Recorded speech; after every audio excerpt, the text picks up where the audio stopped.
അല്ലാഹു സുബ്ഹാനഹു വ തആല ബഹുമാനിച്ചാദരിച്ച മാസം പരിശുദ്ധമായ റജബ്, അതും വെള്ളിയാഴ്ച ദിവസം ജുമുഅക്ക് ശേഷമുള്ള സമയം ദുആക്ക് ഇജാബത്തുള്ള സമയമാണ്. പ്രത്യേകമായിട്ടും പറഞ്ഞതുപോലെ മൗത്തായി പോയവരെ സന്ദർശിക്കാൻ നമ്മൾ സമയം കണ്ടെത്തണം. അതിനു വേണ്ടിയിട്ട് നമ്മൾ ഉത്സാഹിക്കണം. വെള്ളിയാഴ്ച ദിവസങ്ങളുടെ മഹത്വം നമ്മൾ അറിഞ്ഞാൽ ഒരിക്കലും അത് മുടക്കൂല. പ്രിയപ്പെട്ട വാപ്പ ഖബറിലാണ്, പ്രിയപ്പെട്ട ഉമ്മ ഖബറിലാണ്, ഉസ്താദുമാർ, സ്നേഹജനങ്ങൾ, നമ്മളാക്കിയവർ പലരും നമ്മെ തൊട്ട് വിട്ടുപിരിഞ്ഞിട്ടുണ്ട്. അവർ കൊതിക്കാണ്, എൻ്റെ മോനൊന്ന് എൻ്റെ അടുക്കൽ വന്നെങ്കിൽ, എൻ്റെ കുടുംബക്കാരെങ്കിലും ഒന്ന് എൻ്റെ അടുക്കൽ വന്നെങ്കിൽ, ഒരു സലാം പറഞ്ഞെങ്കിൽ, ഒരു ഫാത്തിഹയോതി എനിക്ക് ഹദിയ ചെയ്തെങ്കിൽ, ഒരു ഇഖ്ലാസ് ഓതിയിട്ട് സ്വലാത്ത് ചൊല്ലിയിട്ട് എനിക്കൊന്ന് ദുആ ചെയ്തെങ്കിൽ എന്ന് വലിയ കൊതിയോടുകൂടെയാണ് അവർ കാത്തിരിക്കുന്നത് മുഅ്മിനീങ്ങളെ. അതുകൊണ്ട് വെള്ളിയാഴ്ച ദിവസങ്ങളെ നമ്മൾ ഖബർ സിയാറത്ത് കൊണ്ട്, നമ്മൾ ഉറ്റവരെ പരിഗണിക്കൽ കൊണ്ട് നമ്മൾ സമയം കണ്ടെത്തണം, അതിനുവേണ്ടി ഉത്സാഹിക്കണം എന്ന് സാന്ദർഭികമായി ഓർമ്മപ്പെടുത്തുകയാണ്. പ്രത്യേകമായിട്ട് റജബിന്റെ വെള്ളിയാഴ്ച ദിവസം റൂഹുകൾ സംഗമിക്കുന്ന ഒരു സംഗമ ഭൂമിയുണ്ട്. ആലമുൽ അർവാഹുണ്ട്. നമുക്ക് കാണാൻ കഴിയാത്ത ലോകാണത്. റൂഹിനെ നമ്മൾ ആരും കണ്ടിട്ടില്ല. യസ്അലൂനക അനിർ റൂഹ്, നബിയെ തങ്ങളോട് വന്നിട്ട് റൂഹ് എന്താണെന്ന് ചോദിക്കും ജനങ്ങൾ. ഉണ്ടായിരുന്നു. എന്താണ് ഈ റൂഹ്? ഇന്നും ഒരു ശാസ്ത്രത്തിനും കണ്ടെത്താൻ കഴിഞ്ഞിട്ടില്ലല്ലോ. ഇല്ലല്ലോ. എവിടുന്നാണ് റൂഹ് വന്നത്, എവിടേക്കാണ് പോകുന്നത്, ആർക്കും ഇതുവരെ കാണാൻ കഴിഞ്ഞിട്ടില്ല, നിർവചിക്കാൻ കഴിഞ്ഞിട്ടില്ല. എന്താണ് റൂഹിന്റെ ഡെഫിനിഷൻ പറയാൻ ആർക്കും സാധിച്ചിട്ടില്ല. അള്ളാന്റെ ഹബീബിനോട് ഖുർആൻ നമ്മളെ ഓർമ്മപ്പെടുത്തുകയാണ്, യസ്അലൂനക അനിർ റൂഹ്. അള്ളാഹുവിന്റെ ഹബീബെ തങ്ങളോട് വന്നിട്ട് ജനങ്ങൾ ചോദിക്കും, എന്താണ് മുഹമ്മദെ റൂഹ് എന്ന് പറഞ്ഞാൽ?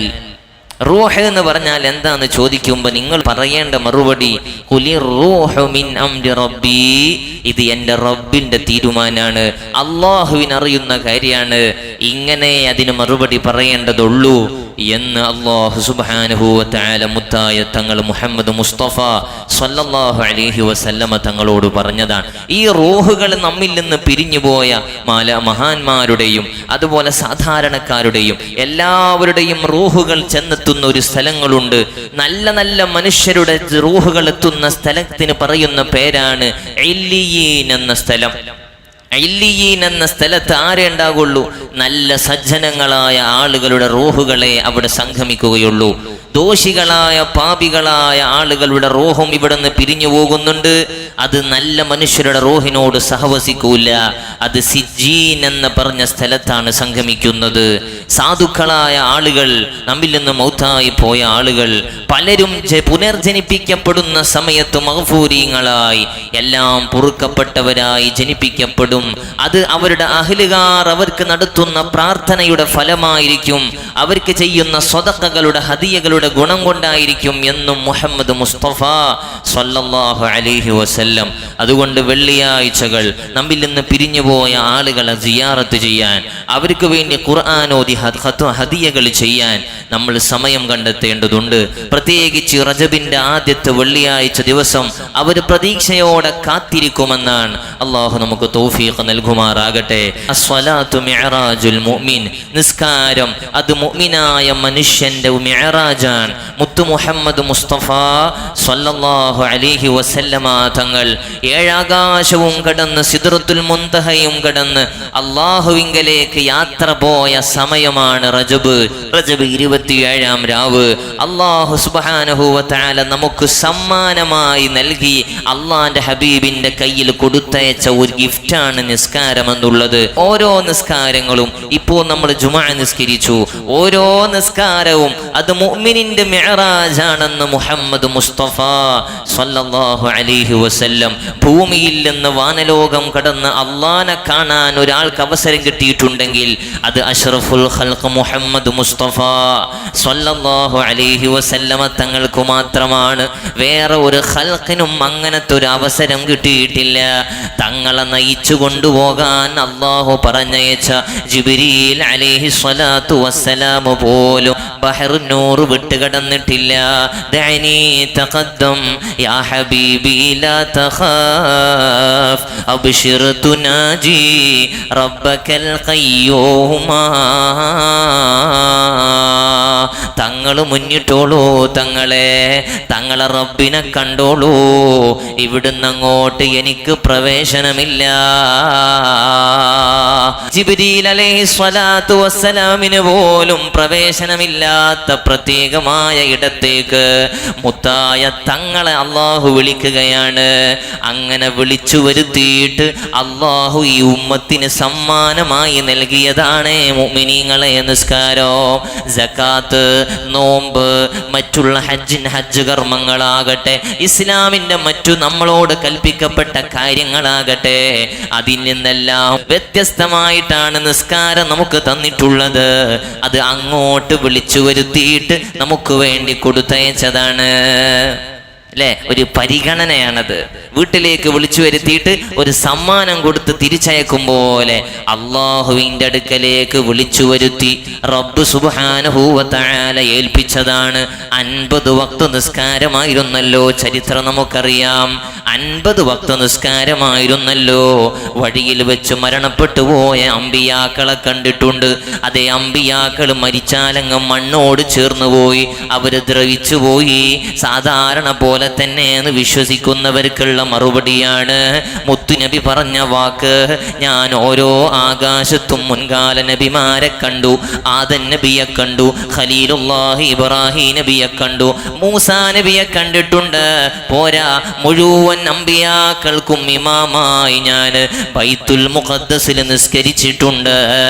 അമ്പിയാക്കളെ അർവാഹുകൾ തിങ്ങി നിറയുന്ന ലോകമുണ്ട്, അവരെല്ലാം സംഗമിക്കുന്ന ഇടങ്ങളുണ്ട്. മുത്തുനബിന്റെ മുമ്പിൽ മർഹബ പാടി സ്വീകരിക്കാൻ അവർ വന്നിട്ടുണ്ട്. മുഅ്മിനീങ്ങളെ, അത് മുത്തുനബി സ്വല്ലല്ലാഹു അലൈഹി വസല്ലമ തങ്ങൾ 50 വക്തുമായി വരുമ്പോ മൂസാ നബിയാണ് പറഞ്ഞത്, നബിയെ കഴിയൂല, ഈ ഉമ്മത്തിന് 50 വക്ത് താങ്ങാൻ കഴിയൂല. ചെന്ന് കുറച്ച് തരാൻ പറയണേ, ഒന്ന് റെഡ്യൂസ് ചെയ്യാൻ പറയണേ. അള്ളാന്റെ ഹബീബ് തിരിച്ചുപോയതാണ്, പല തവണകളായി തിരിച്ചുപോയതാണ്. 50 ഉള്ളത് 5 വക്താക്കി ചുരുക്കി തന്നതാണ്. ആ 5-ന് 50ന്റെ മൂല്യം തന്നതാണ്. അത്ര മഹത്വമേറിയ ഒരു ഗിഫ്റ്റ് നമുക്ക് തന്നിട്ട് അത് നിലനിർത്താൻ കഴിഞ്ഞില്ലെങ്കിൽ, പല കാരണങ്ങളെ കൊണ്ട് നഷ്ടപ്പെടുത്തുകയാണെങ്കിൽ, സുബ്ഹാനല്ലാഹ്, എത്ര വലിയ അദബുകേടാണ്. യാത്രയാകട്ടെ, കല്യാണങ്ങളാകട്ടെ, ഏത് പ്രോഗ്രാം ആകട്ടെ, നിസ്കാരത്തിന് ഇളവില്ലല്ലോ. മാദാമ അഖ്ലുഹു സാബിത, ബുദ്ധിയുണ്ടോ തലയിൽ, ബുദ്ധിക്ക് സ്ഥിരതയുള്ള കാലത്തോളം നിസ്കരിക്കണമെന്നല്ലേ പരിശുദ്ധ ദീനിന്റെ കൽപ്പന. എന്ത് കാലൊടിഞ്ഞ് കിടക്കുകയാണെങ്കിലും, ഏത് രോഗമായിട്ട് കിടക്കുകയാണെങ്കിലും, ജീവച്ചവായി റൂഹേ ഉള്ളൂ, ഒരു ശരീരം പോലും മനക്കാൻ കഴിയുന്നില്ലെങ്കിൽ പോലും നിസ്കാരത്തിന് ഇളവില്ലല്ലോ. നിൽക്കാൻ കഴിയുന്നവൻ നിൽക്കണം, നിൽക്കാൻ കഴിയാത്തവനെ ഇരിക്കാൻ പാടുള്ളൂ. ഒരു ചെറിയ ഒരു മുട്ടിന് വേദന വരുമ്പോഴേക്ക് കസേര എടുത്തിട്ട് തുനിയുന്ന കാലാണിത്. നൃത്തത്തിന്റെ എത്ര പവറാ പറഞ്ഞിട്ടുള്ളത്. അള്ളാഹുവിന്റെ മുമ്പിൽ നിൽക്കാൻ കഴിയുമെങ്കിൽ നിൽക്കണം, കഴിയുന്നില്ലെങ്കിൽ ഒരു ചാരി പിടിക്കാൻ പറ്റുന്ന സ്ഥലം നോക്കണം. ഒരു വടി താങ്ങിയിട്ട് നിൽക്കാൻ കഴിയുമോ? അങ്ങനെ. കയറ് കെട്ടിയിട്ട് പിടിച്ചു നിൽക്കാൻ പറ്റുമോ? അങ്ങനെ. ഒരാളെ കൂലിക്ക് വെച്ചിട്ട് നിനക്ക് നിൽക്കാൻ കഴിയുമോ? അങ്ങനെ പോലും നിന്ന് നിസ്കരിക്കണമെന്നാണ് അള്ളാന്റെ ദീന് പഠിപ്പിച്ചിട്ടുള്ളത്.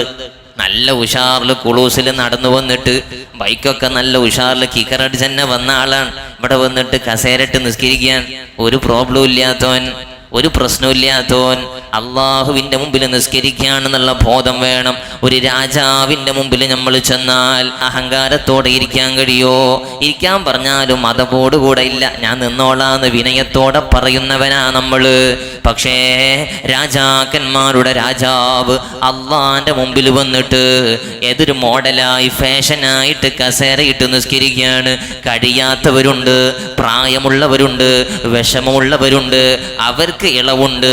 അവർ സുജൂദിലേക്ക് പോകാൻ പ്രയാസമുള്ള സമയത്തൊന്ന് കുനിച്ചിൽ അധികമാകാൻ വേണ്ടി ഇരിക്കുന്നവരുണ്ട്. അവരെ വിഷയമല്ല പറയുന്നത്. പ്രയാസമില്ലാഞ്ഞിട്ടും കസേരയെ ഡിപ്പെൻഡ് ചെയ്യുന്നവരുണ്ട്. തെറ്റാണ്.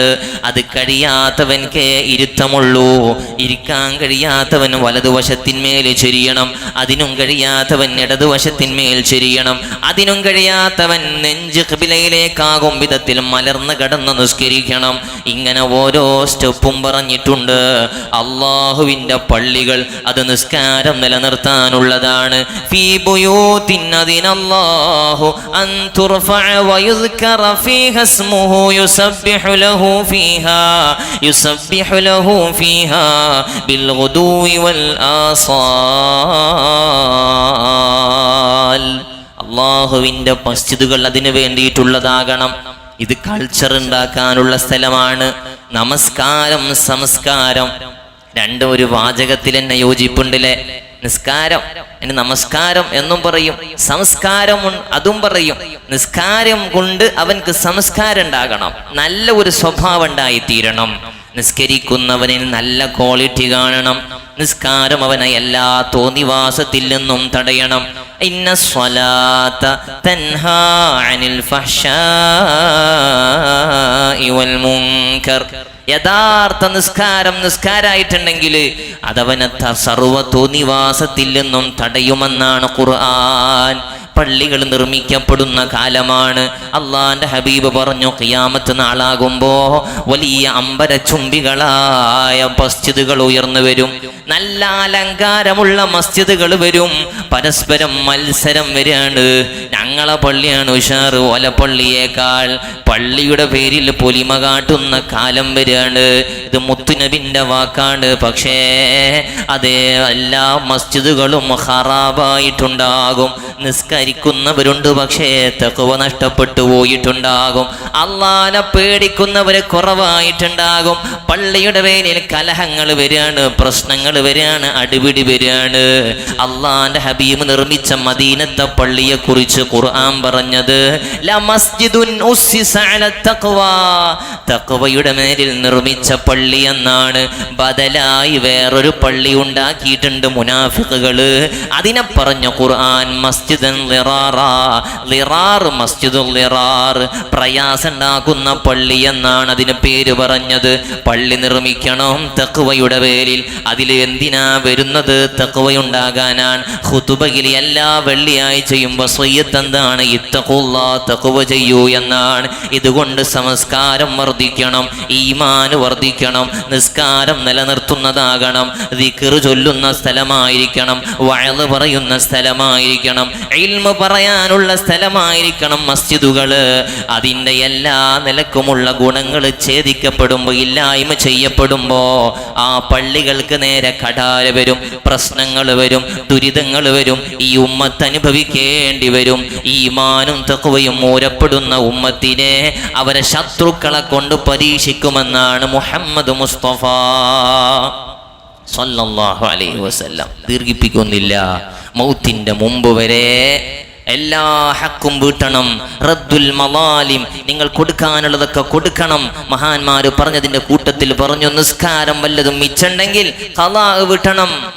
ഇത് അള്ളാഹ്ക്ക് കൊടുക്കാനുള്ളതാണ്, മനുഷ്യന്മാർക്ക് കൊടുക്കാനുള്ളത് കൊടുക്കണം. ഇതെല്ലാം നിർവഹിച്ചിട്ട് ആ മരണത്തിന് മുമ്പ് നീ മരണത്തിലേക്ക് ഒരുങ്ങേണ്ടത് എന്നും ദീന് നമ്മളെ പഠിപ്പിക്കുകയാണ്. നിസ്കാരം അത്ര വലിയ പരിഗണനയോടുകൂടെ കാണേണ്ടതാണ്. മക്കളെ കലാലയത്തിൽ പോയി വരുന്ന കുട്ടികൾ നിസ്കരിക്കുന്നുണ്ടോ ചോദിക്കാൻ ഉപ്പക്ക് സമയം വേണം. കലാലയങ്ങളിലേക്ക് വലിയ പ്രായപൂർത്തിയായ മക്കൾ പഠിക്കാൻ പറഞ്ഞയച്ചിട്ടുണ്ട്. അവർ നിസ്കരിക്കാൻ കഴിയുണ്ടോ? സൗകര്യമുണ്ടോ? എവിടുന്ന് നിസ്കരിക്കണം?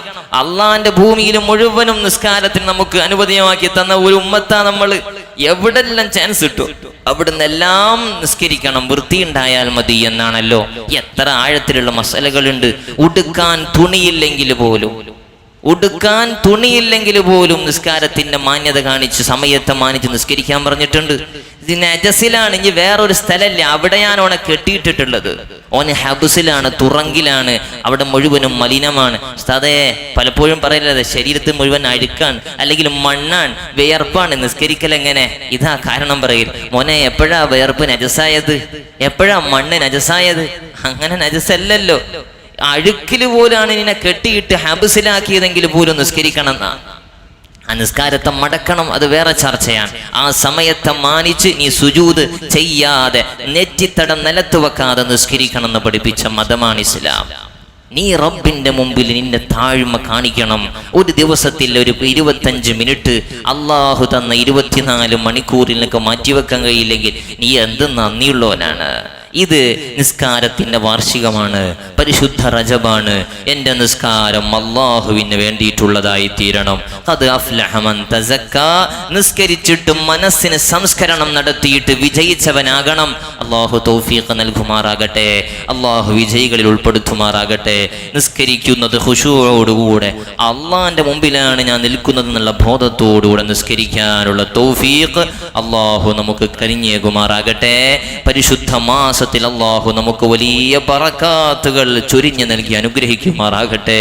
നമ്മിൽ നിന്ന് മൗത്തായി പോയവര് പടച്ചവനെ നീ അവിടെ ഖബർ സ്വർഗമാക്കണേ അല്ലാ, അവർക്ക് നീ റഹ്മത്ത് ചൊരിയണേ അല്ലാ. പ്രത്യേകമായി ഇന്നത്തെ ദിവസം അല്ലാഹുവേ ഞങ്ങൾ അവർക്ക് വേണ്ടി തേടാണ്. ഞങ്ങളാക്കിയവർ, ഞങ്ങളെ മാതാപിതാക്കളിൽ നിന്നുള്ളവർ, ഉസ്താദുമാർ, സ്നേഹിച്ചവർ, സഹായിച്ചവർ, ഭക്ഷണം നൽകിയവർ, ഇൽമിന്റെ വഴിയിൽ ഞങ്ങളെ കൂടെ നിന്നവർ പലരും ഇന്ന് ഖബറിലാണ് അല്ലാ. നീ അവർക്ക് പൊറുക്കണേ റഹ്മാനേ, റഹ്മത്ത് ചൊരിയണേ അല്ലാ. ആഫിയത്തോടെയുള്ള ദീർഘായുസ് ഞങ്ങൾക്ക് സമ്മാനിക്കണേ റഹ്മാനേ. അമല് വർദ്ധിപ്പിക്കാൻ, നിന്നിലേക്ക് അടുക്കാൻ, നോമ്പുകൾ അനുഷ്ഠിക്കാൻ, സ്വതഖകൾ പെരുപ്പിക്കാൻ നീ ഞങ്ങൾക്ക് ഈ മാസത്തിലും തുടർന്നും തൗഫീഖ് നൽകണേ റഹ്മാനെ. ഒരുങ്ങിയ റമദാനിനെ സ്വീകരിക്കാൻ ഞങ്ങൾക്ക് അവസരം നൽകണേ അല്ലാ. വിഷമങ്ങൾ തീർക്കണേ റബ്ബേ. മൂത്രസഞ്ചിയിൽ അതുപോലെ തന്നെ പിത്തസഞ്ചിയിലൊക്കെ സ്റ്റോണായിട്ട്, കിഡ്നിയിൽ സ്റ്റോണായിട്ട് വലിയ പ്രയാസം അനുഭവിക്കുന്നവർ, ദുആ ചെയ്യാൻ പറഞ്ഞവർ, അല്ലാ ക്യാൻസർ കൊണ്ട് പ്രയാസപ്പെടുന്നവർ, അല്ലാ നീ ശിഫ നൽകണേ റഹ്മാനെ. ശാരീരികമായ ക്ഷീണമുള്ളവർ ഈ സദസ്സിലുണ്ട് അല്ലാ, പ്രയാസമുള്ളവരുണ്ട് റബ്ബേ, നടക്കാനും ഇരിക്കാനും യാത്ര ചെയ്യാനും ബുദ്ധിമുട്ടുള്ളവരുണ്ട് അല്ലാ. ആഫിയത്ത് നൽകണേ റബ്ബേ. മരണം വരെ നിന്റെ മുമ്പിൽ റാഹത്തോടുകൂടെ തടിക്ക് ആഫിയത്ത് കിട്ടി നല്ല രൂപത്തിൽ നിസ്കരിക്കാനും അമല് ചെയ്യാനും അധ്വാനിക്കാനുമുള്ള ആഫിയത്തും തൗഫീഖും സാധുക്കളായ ഞങ്ങൾക്ക് നൽകണേ അല്ലാ.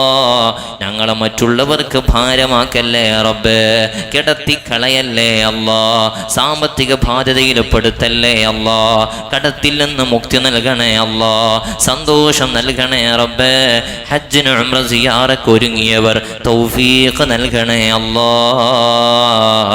ഈമാന് കാമിലായി നല്ല സമയത്ത് ഞങ്ങളെ തിരിച്ചു വിളിക്കണേ അല്ലാ. ആമീൻ ബിറഹ്മതിക് യാ അർഹമർ റാഹിമീൻ. സല്ലല്ലാഹു അലാ സയ്യിദിനാ മുഹമ്മദ് വആലിഹി വസഹ്ബിഹി അജ്മഈൻ. അൽഹംദുലില്ലാഹി റബ്ബിൽ ആലമീൻ. അസ്സലാമു അലൈക്കും.